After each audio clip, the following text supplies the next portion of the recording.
my name is Dienae. I'm working with Halley. We're going to do this little workshop called Dream, Do, Deliver, and it's designed around how Halley and I like to organize and manage our creative lives and the different projects that we take on. So we're going to introduce ourselves and then we'll get into it. So like I said, I'm Dienae. I'm a recent graduate from ASU. I got my master's in creative enterprise and cultural leadership over the summer. My main creative background is in dance. I'm trained as a modern dancer. And then my current creative interests lie in performance curation, performance art, and dance theater. So that's a little bit about me. Hi. I am Halley. I'm not sure if I'm popping up here. I'm Halley, and I am happy to be doing this workshop with Dienae. My pronouns are she, her, hers, and I am a dancer. That's my predominant creative medium that I work with. I'm a dance professor in ASU and at GCU. I'm living that adjunct artist life. And I have a creative project that I kind of do most of my work under called Methods of Madness Dance Theater, running lots of projects simultaneously. They include the community and also just smaller creative projects visually. Yeah, and I'm excited to share with you guys some of these tactics that Dee and I both use to manage and work on our skills. Cool. So the first section is Dream, and we're going to talk about how we come up with projects, how you can maximize your creative time, and also when to say no to projects. This is about kind of how you decide on what you're working on, how you create what you're working on.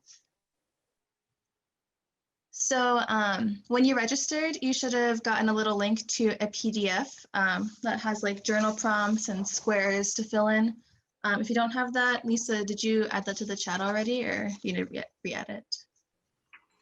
I will re-add it for the people who didn't see it before they came in. Cool, thank you. So you can use the little template provided to fill out, or you can, if you have a notebook on your own, you can just write wherever. So the first prompt is describe or draw a project you're working on or a project you would like to bring to life. So it doesn't have to be an active project. It could be just an idea that you have, but we're just going to ask you to describe or draw it. And Halley and I are going to share a couple examples of some projects that we're dreaming of.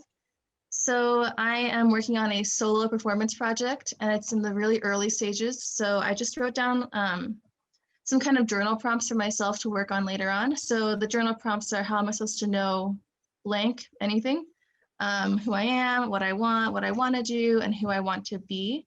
So those are just some starting points for me to begin a creative process. I want to make a solo piece around self-fulfillment. So those are some little pieces that I have starting with. So I'm going to respond to those prompts and then take those and turn them into a creative project in some way. So that's one idea of how you can describe a project you're dreaming of.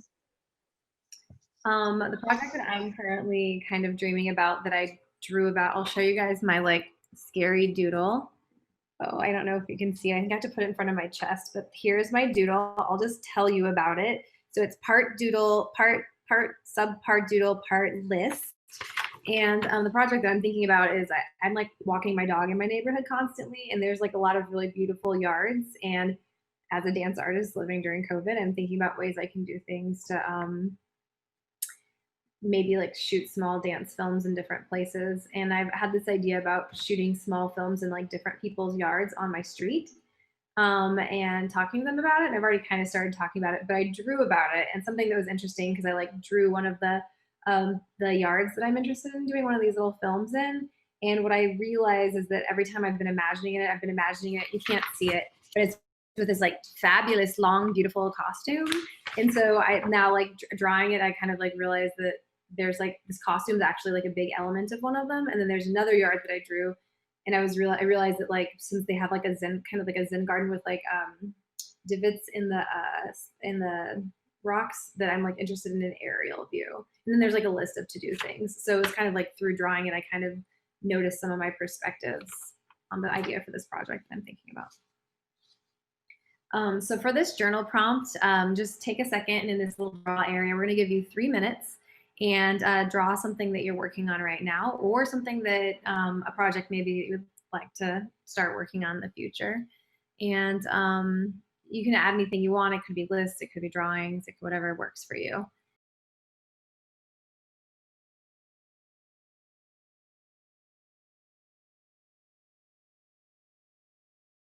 All right, so I'm going to talk a little bit about how I get inspiration for projects that I work on. So when I'm dreaming up a project, like a personal thing that's like all for me, I will ask myself a few questions. So one question is, what are you drawn to? So what do you find yourself noticing in your day-to-day life? What imaginative like ideas or landscapes do you go to in your mind?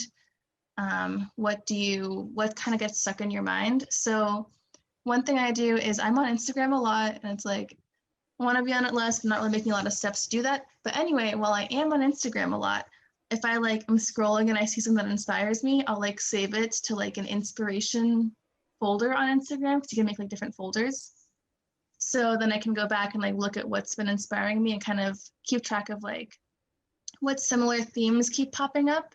So you don't have to do Instagram if that's like not where you go, but I do think that finding a way to like note down or like keep track of things that inspire you, especially in like realms where you spend a lot of time in. So mine is Instagram. Yours might be Pinterest or like magazines, or Haley, you talked about getting inspiration from the walks you go on with your dogs. So there's a lot of places to get inspiration, and one way to kind of begin a creative project on your own is just notice what you're thinking of and what you're drawn to.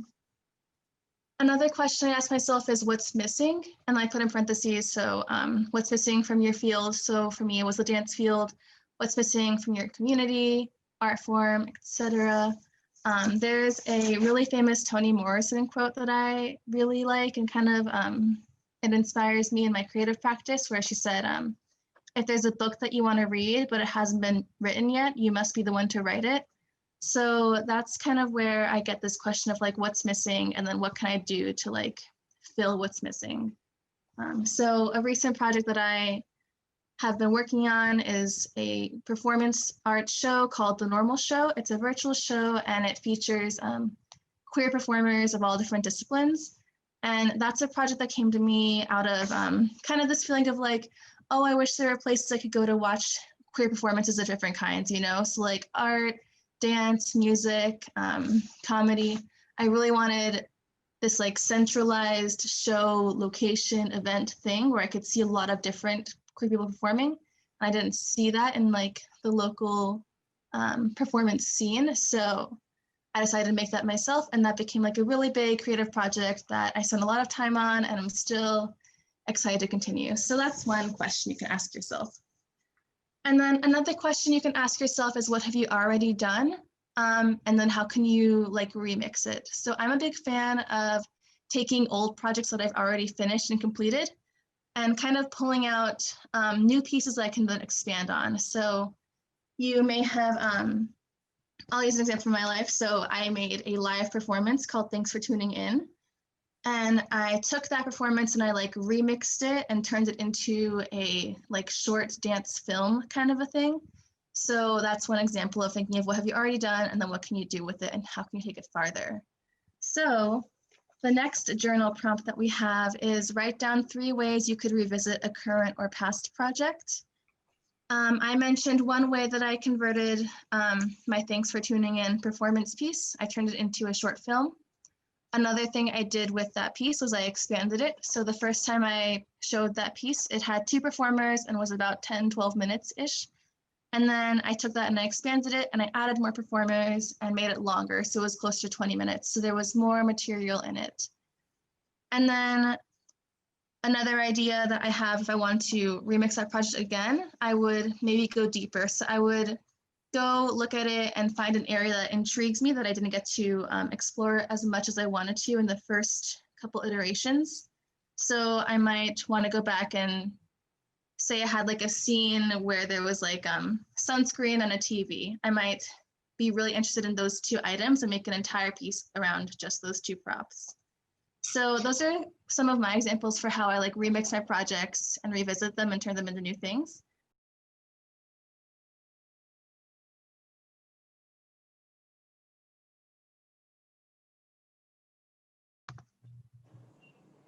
Okay, so we're going to talk about honoring and respecting your creative time and space, making it a sacred space. So I feel like sometimes it can be easy to like just think that you'll do it at a certain time, but this is kind of just talking about ways to like pencil in your calendar and say that this is a time that you'll use for yourself. So both penciling it in, like literally maybe putting it in your calendar, but then after that, like what happens and how do you actually make it productive for yourself?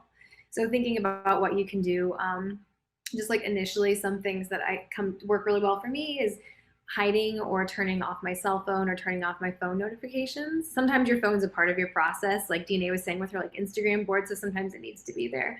But just knowing that for some people that can be really helpful to like disengage from that like type of activity.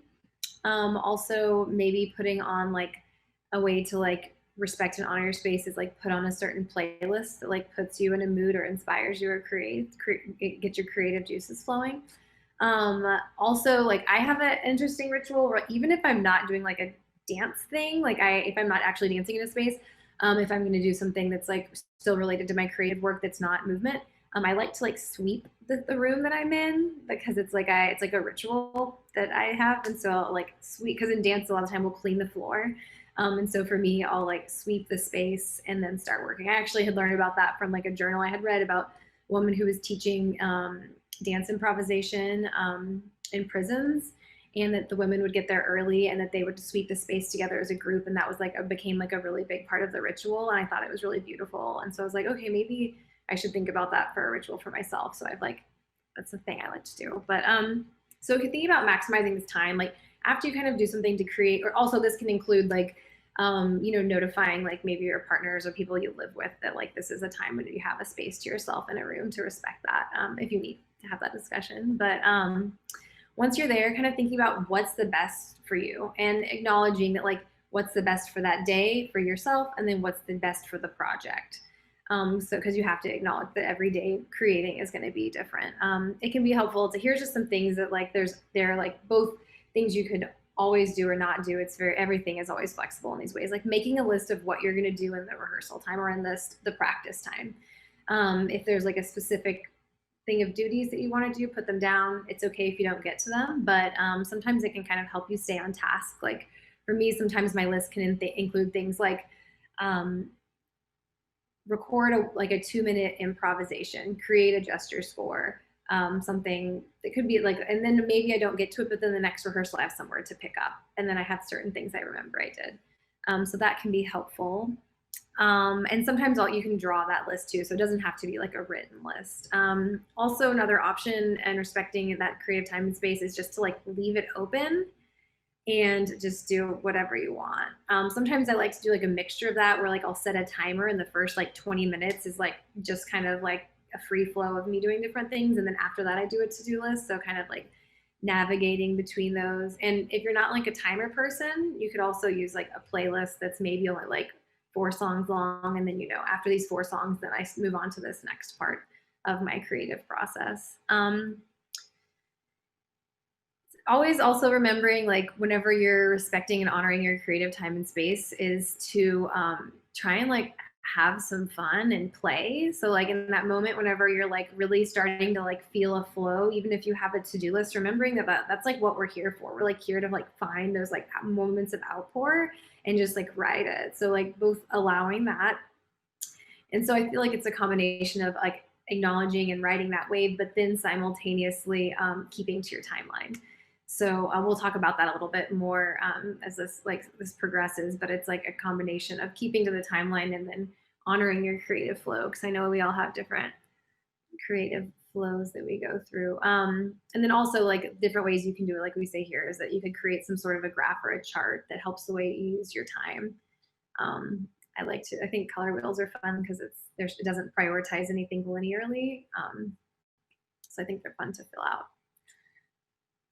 Can we have the next slide, Dienae?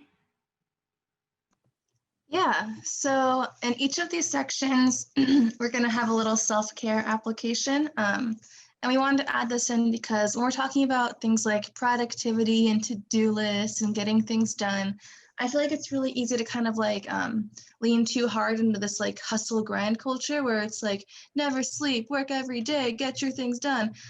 When really like that's not a sustainable model for how you can work. You're gonna burn out and then you're gonna have to take a lot of time off and you're gonna have to recover from that like amount of stress that you put yourself under. So we want to make sure that we are talking about productivity in a healthy way and making sure that it's sustainable. Your work should give life, not drain life. So we're just going to do a little self-care application. And for a dream, the self-care is choosing when to say no to a project. This is something that I feel like a lot of creative people have a hard time doing and practicing, because since we're creative and our work is something we're passionate about, it's really easy to just be like, yeah, of course I want to do more of it. Like I love doing my art. I'm passionate about my art. Why wouldn't I want to do more of it? So this is why I think it's really important for artists to learn how to say no and to learn how to prioritize and figure out which projects they have the capacity for. So I listed some questions that I asked myself before I like add anything new onto my plate. So the first is, do I have the capacity for this? And that's a lot of time is time. Like, do I have the time to commit to like this new weekly rehearsal? Do I have time to commit to writing this thing in this certain amount of time? Other capacity things could be resources. Do I have like the ability to, you know, collect the materials I need to do this project? Do I have the resources to drive or like bus to a new like meeting space? Another thing is energy. So if you're already feeling drained from what's on your plate, you might want to hold off on adding a new project on, because you don't want to say yes to a new thing, commit to a new thing, and then find yourself overwhelmed and stressed and then not enjoying the new thing, and also not enjoying the existing things because you have just added too many things on. So that's one major question. Another thing I ask myself is, why do I want to do this? So sometimes that answer could be because it's a gig that pays a good amount of money and I can put that into savings, towards a bill, towards a personal creative project that needs funding. So that's definitely a reason. We're artists, we're working artists, we deserve to get paid, so money is definitely a motivating factor. Other reasons to want to do things could be that it's like personally fulfilling, like it supports a mission you believe in, or it puts you closer to a community that you feel connected to. That's another good reason to do a project. So you always want to ask, why do I want to do this? And if the answer is just because I don't want to say no, because I feel pressured to, that's somewhere where you might want to like pause and then revisit kind of your priorities and what your current workload is, and then really reconsider whether you want to add it. Another really important question is, does this support my goals and align with my values? So like I said earlier, if why I want to do something is because it's a gig that has a good paycheck, that could support my goals of creating a show and paying my collaborators. That's a good reason to do something.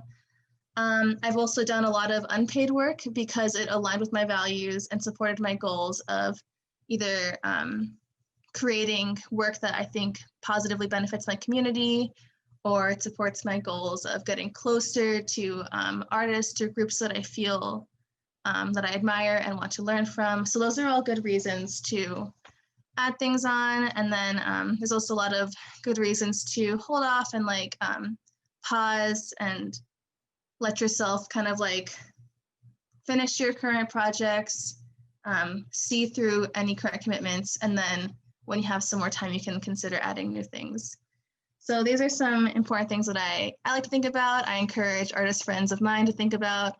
And yeah, I think it's really important that we do things that we care about and that make us happy. And I think it's also important that we take the time we need to rest and recover from our different commitments, because you want to have a sustainable model of working rather than one that's going to push you too hard until you burn out.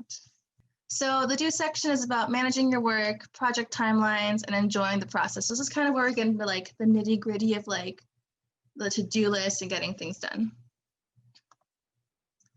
So I'm going to talk about this slide. And before I get into like time management, I just want to give a little bit of context for like what my life is like, because I don't want us to like be comparing or anything. So I'm like a unmarried person with no kids. So that gives me a lot of time to work on personal projects. And I also work full time, 8 to 5. So those are like hours blocked off for working. And then my like evenings and weekends are when I do like creative projects and like freelance work. So that's a little bit of context for like where I'm coming from when it comes to time management. Yeah, so these are a couple strategies I use to like keep track of things. I like to juggle a few different projects at a time. It makes me happy, it fulfills me. I enjoy being a little bit busy, so that's what works for me. And then what works for you is probably different because we're all different humans with different priorities and personalities. So one thing I like to do is make it rewarding. I like read a little article on like this pop science site, and it said that recognizing that a task has been completed triggers a dopamine release, which is like those feel-good chemicals in your brain that make you feel like happy and satisfied.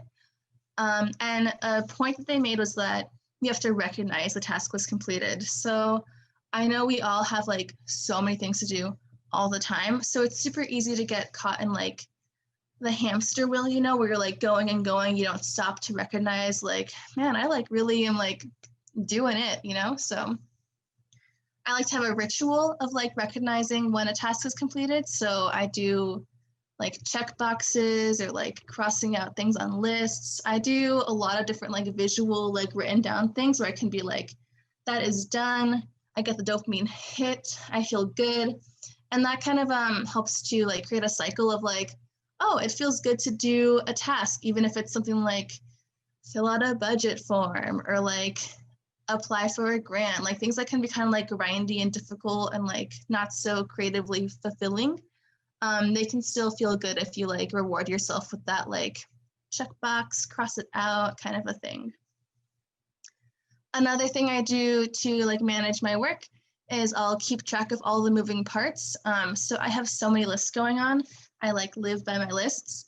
Google Calendar has like a task sidebar you can use. So in addition to scheduling like your work hours and your appointments and that kind of a thing, you can also put little like to-dos on there that you can mark complete, and it like shows that you it like crosses out, and it's very visually satisfying. And again, it gets like dopamine hit.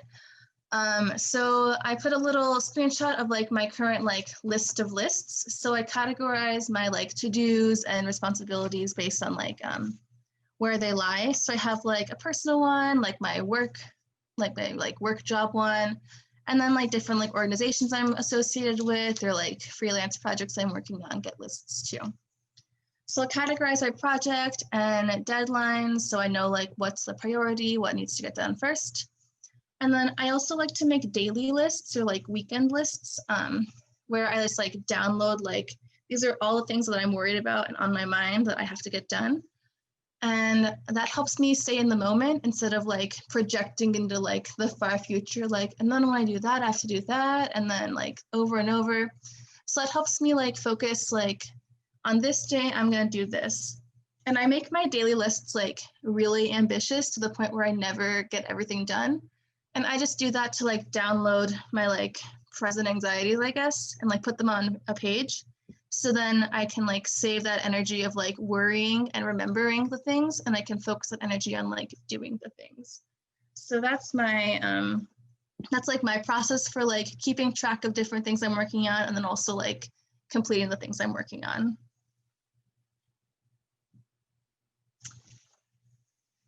So now we're gonna go back to the little journal prompt area. And it says, break your project down into smaller achievable tasks. So I'm gonna ask you to go back to the original like dream project we were thinking of at the beginning and think about how you can start that. So like little bites of the project you can do. So for me, some examples I wrote down was for the solo performance that I'm making, build a minute of phrase work. So that's just like choreographing like a minute. That's one small task I can do.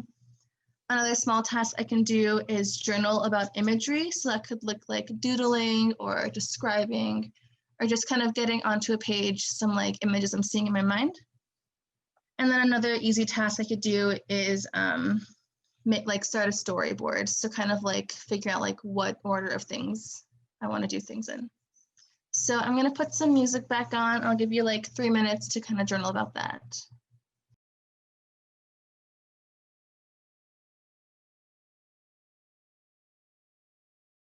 I'm going to talk a little bit about longer project timelines.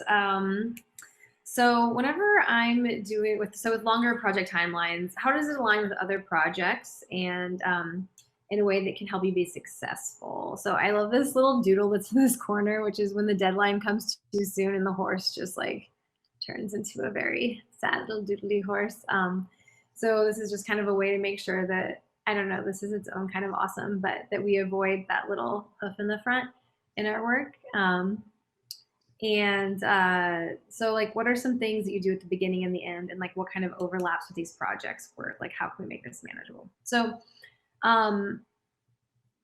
I think that for me, like the best way to think about like these long timelines and the way things overlap is to think about the project that you have that you're currently doing that goes to the farthest date from where you are. So like whatever project, it's like, I mean, some of us might be running on I think with COVID, I think even some of us that have really long, like a year and a half timelines, like it kind of has changed since everything evolved so quickly. So like personally, my like farthest out deadline right now, or like project deadline, is April. And like, as time evolves, it just keeps getting pushed back. So my suggestion is to start with April, or whichever date that is for you, and then write down each month between now and where your longest date is. Maybe your date's next August. So you'll say like November, December, all the way till then. And then think about that project that's the longest from now, and then write down what you need to do each month between now and the longest the end of the longest project. And then after thinking about the project that's the longest, then I like to use different colors and markers when I'm doing this for myself, but then go in and fill out the other projects that you have and how they coincide with those months as well. So maybe you have like another one, like my farthest project is in April. I think I'm going to be doing a creative showing then, but I also have a big one in February. But I need March for me is a little bit open, but I need it to be open so I can really have some time to dive into what I'm going to be producing for April. So just kind of like looking at that and then filling those in and seeing where you are with each of those things. So from there, you can kind of just see like the basic tasks. It doesn't have to be like, Dienae just did a really great job of kind of going through like the smaller tasks. These are kind of like big stroke tasks to give you an idea of what's going on. And then from there, after you've kind of looked at each month, it's helpful for you to decide where in this time can you, like we keep coming back to, where can you take time for yourself? Or if it happens to be a time where there's a lot of space, what could you do more of that you want to be doing? Or if you're too busy, what are ways that you can do less and or find ways to say no to it? Or it's like a great month, like, you're like, well, if anything's happening in April, I have to say no. Also, something that's great about saying no to things is it gives you a chance as an artist or an individual to open the door for someone else. So if it's like something that you can't do, maybe connecting somebody with somebody else so that they can have like spreading those opportunities to those that you know, or maybe they don't know, connecting people. So that's a really great way to kind of get an idea of how those long-term timelines overlap. And so going to the next slide, this is kind of like a great one. Like, does this bring you joy? So this kind of like this idea, like every project that you do, going back to the idea of, do I say yes? Do I say no to these projects? Does it bring you joy? Like we were saying, does it align with your values? Does it align with your personal goals? Like, how does this connect to what you do? Does it spread awareness about something you care about? Does it bring you a new skill? Does it just make you happy? Do you like spending time with these people? Like, how does it connect to what brings you joy? So if you're still having fun while you're busy, like a good idea is to come up with a mantra that you can remember when you're feeling overwhelmed. So like, I'm doing this because I want to blank and it makes me happy. Like I'm doing this because it supports artists, or I'm doing this because it lifts up voices in this community, or I'm doing this because it encourages awareness about whatever. So this kind of like taking a moment to do so helps you remember things why this project's important. So we're just going to do a little journaling and remembering that the mantra doesn't necessarily have to be written. So it could be like, maybe a mantra that you have for yourself, and then like you choose a song that connects to that mantra, And then you just like put that song on in your room and you like rock out and you dance that mantra and just like have a moment for yourself. Or that could be like painting, or it could be anything. It doesn't have to be writing or movement, or it could be any kind of thing. So let's go ahead and just take a second and write down 3 mantras that could help you in a time when you might be stressed out. So 3 mantras about projects that you have going on right now. And some things to think about just before I finish is that when you're writing these mantras, thinking about how it's important to you, and then also how it's important to the world. I feel like that's like a nice way. It's like your work, you, and then your community and the world. I feel like those are some good ways to kind of bounce from there.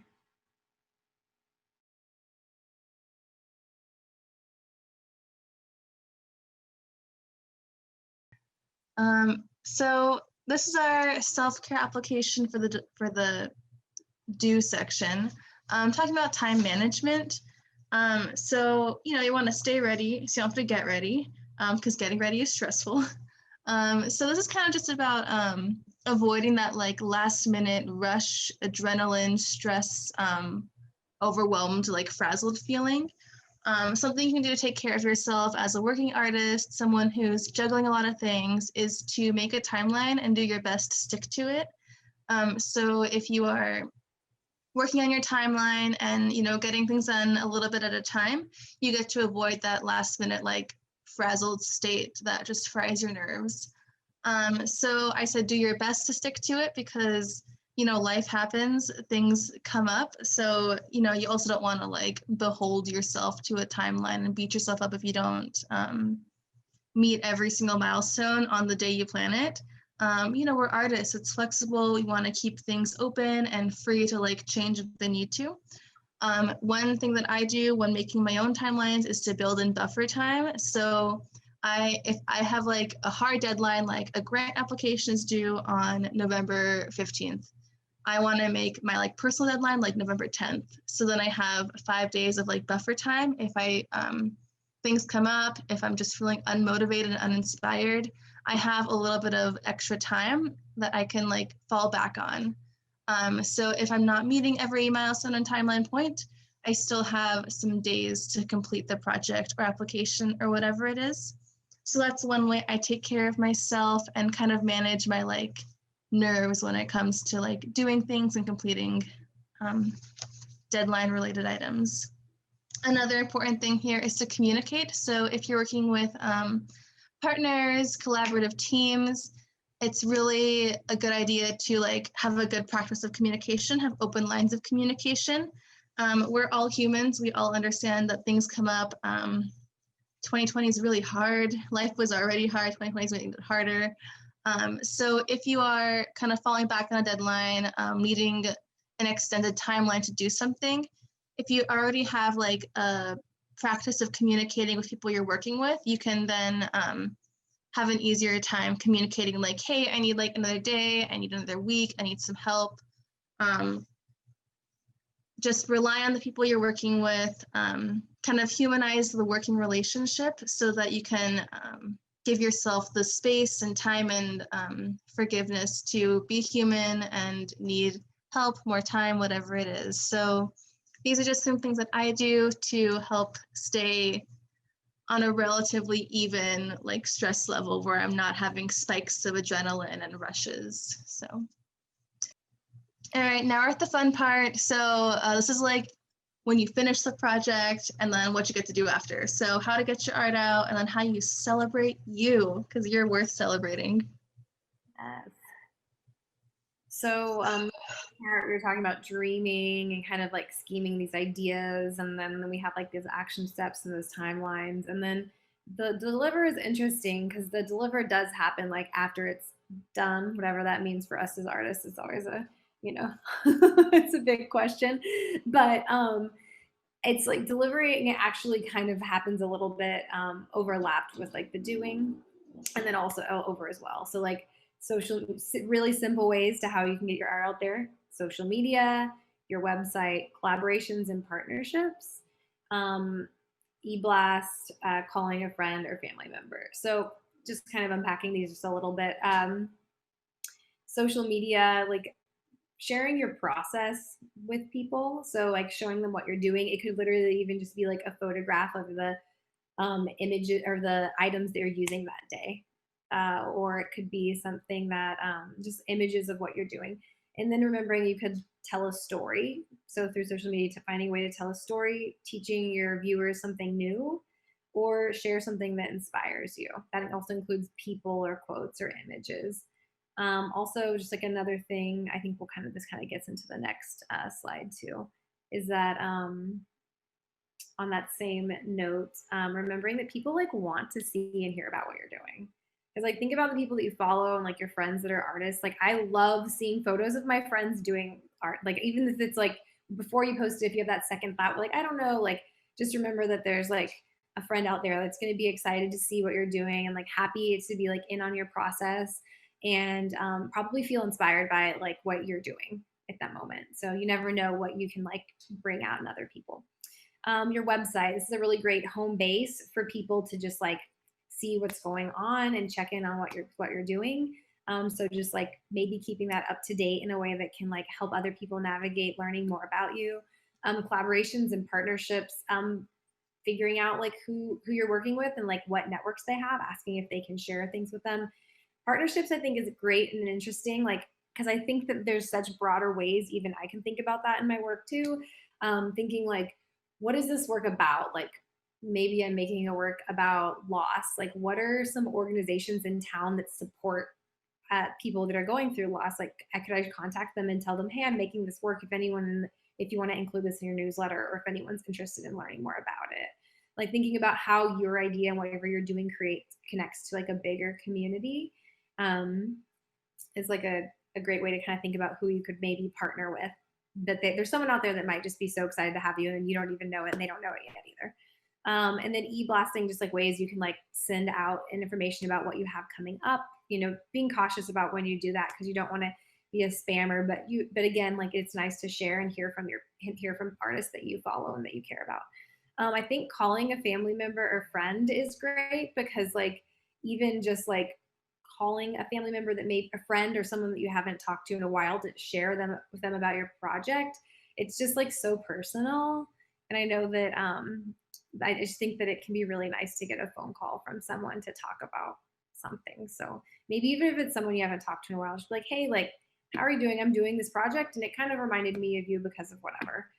And I think that can be really special. And then going on to the next slide. Deliver. Okay, celebrate you. You are great and people care about you. And we want to hear about what you're doing. So again, sharing your process.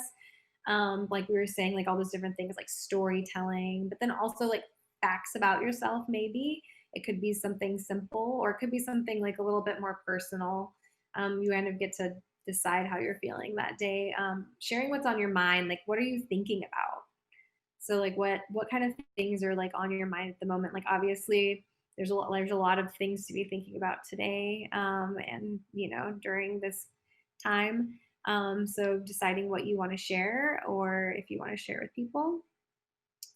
Also sharing about your project, like I said. So these are like just different ways that people can learn about you. Like it could be your process, facts about yourself, what's on your mind. Like by this time, like the audience doing these small things, it helps your audience learn about you and they become invested in caring about your work.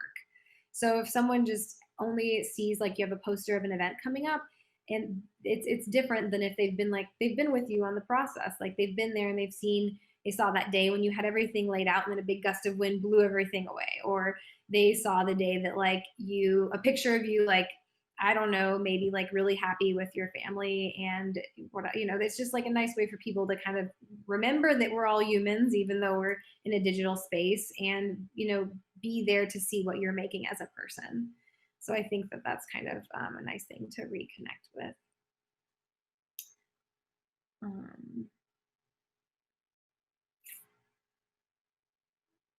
And then delivering, like how do you get, where'd we go?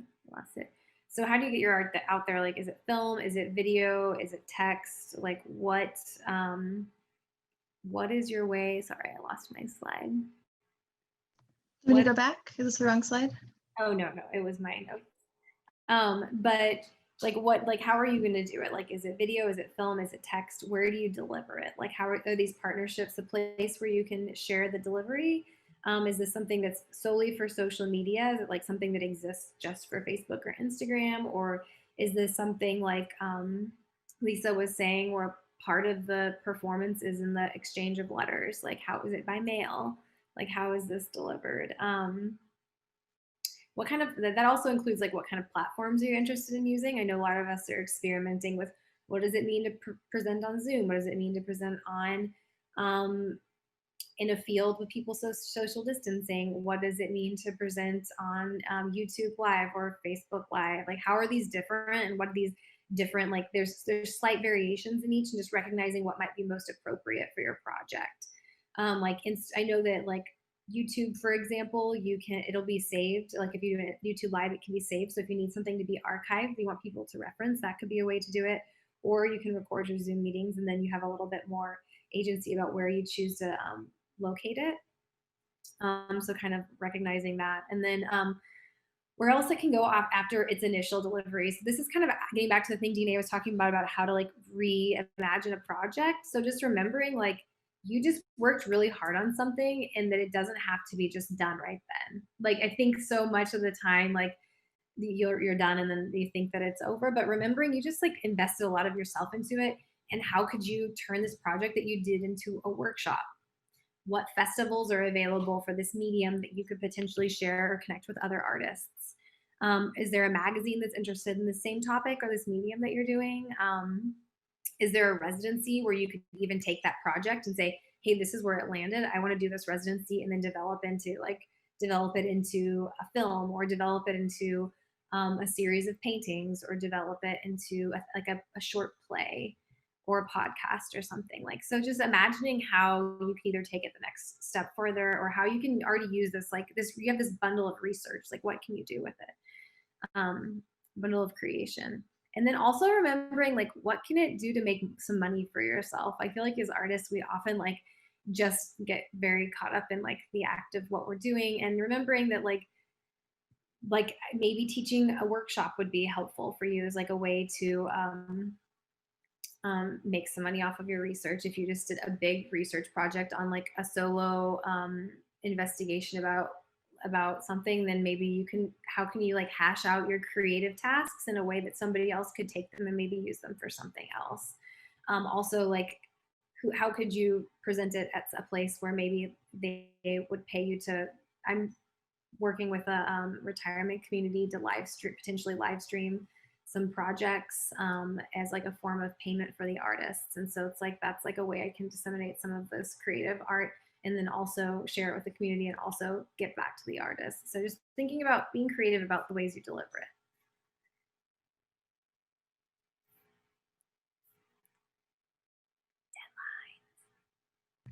I'm gonna skip that slide because we're running a little close to time. We already kind of talked about like deadlines and buffer times and how to manage your time. So we're just gonna move on to the fun celebratory stuff.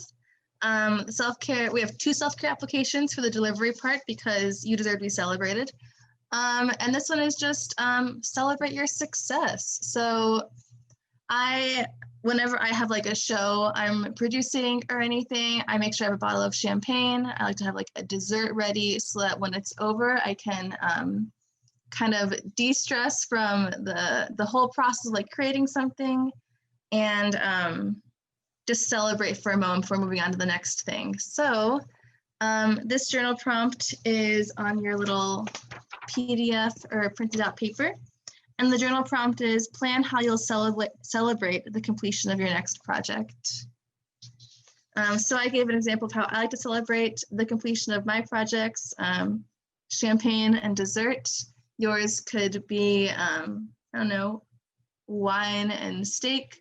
Yours could be going on a hike, just things that you can do to celebrate. So like establishing a ritual for yourself when you get your work done, because it deserves celebration.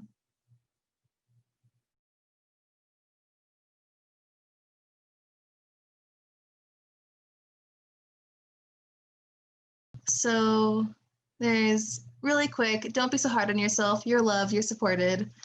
And then this journal prompt just asks you to list some things you like about your work or compliments you've received from others. I think it's really rad to write these kinds of things down so you can like revisit them when you're feeling like discouraged or unmotivated, or just like general, artists feeling bad kind of feeling. So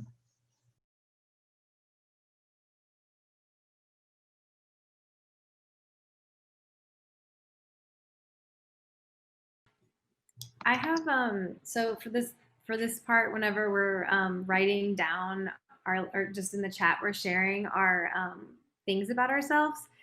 I like had like a little way I had written it that I thought might be fun. And so for me, I'm just gonna say what mine is. So you'll say your name, like I am Haley Willcox, and I am good at reminding people about their imagination through the use of spectacle. thank you everyone for coming. I had fun. It was great to see some faces and hear some ideas. So thank you again for being here and for sharing some of your thoughts and personal practices with us. Yeah, thanks everybody for sharing all of your bits in the chat. They're really inspirational and kind of just got me excited about the world and to learn more about what you guys are doing. Thanks, Dienae, for doing this workshop with me. And Yeah. thanks to the city of Tempe for putting this together and offering this resource to anybody who can drop in.